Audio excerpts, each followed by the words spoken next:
Welcome to special post. రాష్ట్రపతి దక్షిణాది విడిది ఖరారు. 17న హైదరాబాద్కి రాక రాష్ట్రపతి ద్రౌపది ముర్ము హైదరాబాద్ పర్యటన ఖరారైంది. శీతాకాల విడిది కోసం బొల్లారంలోని రాష్ట్రపతి నిలయానికి వస్తున్న ముర్ము 4 రోజుల పాటు ఇక్కడే బస చేయనున్నారు.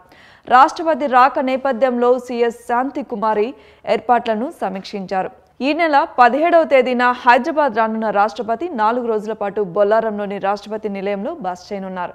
21వ తేదీన తిరిగి ఢిల్లీ వెళ్లనున్నారు. మంగళవారం రాష్ట్రపతి పర్యటన ఏర్పాట్లపై ప్రభుత్వ ప్రధాన కార్యదర్శి శాంతికుమారి సచివాలయంలో వివిధ శాఖల ఉన్నతాధికారులతో సమీక్ష నిర్వహించారు. ఈ సమావేశంలో డీజీపీ జితేందర్, హోంశాఖ ప్రత్యేక ప్రధాన కార్యదర్శి రవి గుప్తా, అగ్నిమాపక డీజీ నాగిరెడ్డి, జీఏడీ కార్యదర్శి రఘునందన్ రావు, సమాచార శాఖ ప్రత్యేక సిఎస్ హరీష్, సీనియర్ పోలీస్ అధికారులు, ఇతర శాఖల ఉన్నతాధికారులు పాల్గొన్నారు. రాష్ట్రపతి పర్యటన కోసం తగిన భద్రత, ట్రాఫిక్ బందోబస్తు, ఆరోగ్యం, రోడ్లు, భవనాలు, మున్సిపల్, విద్యుత్ సంబంధిత శాఖలు కూడా బ్లూ బుక్ ప్రకారం ఏర్పాట్లు చేయాలని సీఎస్ ఆదేశించారు. పోలీస్, రోడ్లు, భవనాలు, జీహెచ్ఎంసీ, జలమండలి, అటవీ, విద్యుత్ తదితర శాఖల సిబ్బందితో పాటు కంటోన్మెంట్ బోర్డు, రక్షణ శాఖ అధికారులు రాష్ట్రపతి పర్యటనపై దృష్టి సారించాలన్నారు. రాష్ట్రపతిగా ద్రౌపది ముర్ము బొల్లారం నిలయానికి రావడం ఇది 3వసారి. సాధారణంగా వర్షాకాలం, శీతాకాలం విడిది కోసం ఇక్కడికి రావడం ఆనవాయితీ. కొన్ని కారణాల వల్ల దశాబ్దాల నుంచి రాష్ట్రపతులు శీతాకాలం విడిది మాత్రమే నిర్వహిస్తున్నారు. మధ్యలో ప్రణబ్ ముఖర్జీ మరోసారి వర్షాకాల విడిది చేశారు.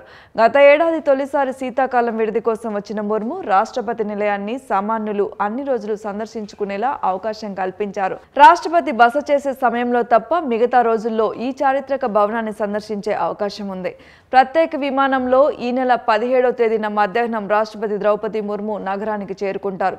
18, 19 తేదీల్లో రాష్ట్రపతి నిలయంలో ఉంటారు. 20న సికింద్రాబాద్ సైనిక్పూర్లోని సిడిఎం కాలేజీలో జరిగే కలర్స్ ప్రజెంటేషన్లో పాల్గొంటారు. అదే రోజు సాయంత్రం రాష్ట్రపతి నిలయంలో వివిధ రంగాల ప్రముఖులు, అధికారులతో కలిసి ఆమె తేనీటి విందులో పాల్గొంటారు. 21న ఉదయం కోటి ఉమెన్స్ కళాశాలను సందర్శించి కళాశాల ఆవరణలో చాకలి ఐలమ్మ విగ్రహాన్ని ఆవిష్కరిస్తారు. అనంతరం బేగంపేట ఎయిర్పోర్ట్కు చేరుకొని ఢిల్లీకి బయలుదేరుతారు. మరిన్ని అప్డేట్స్ కోసం సబ్స్క్రైబ్ చేసుకోండి స్పెషల్ పోస్ట్.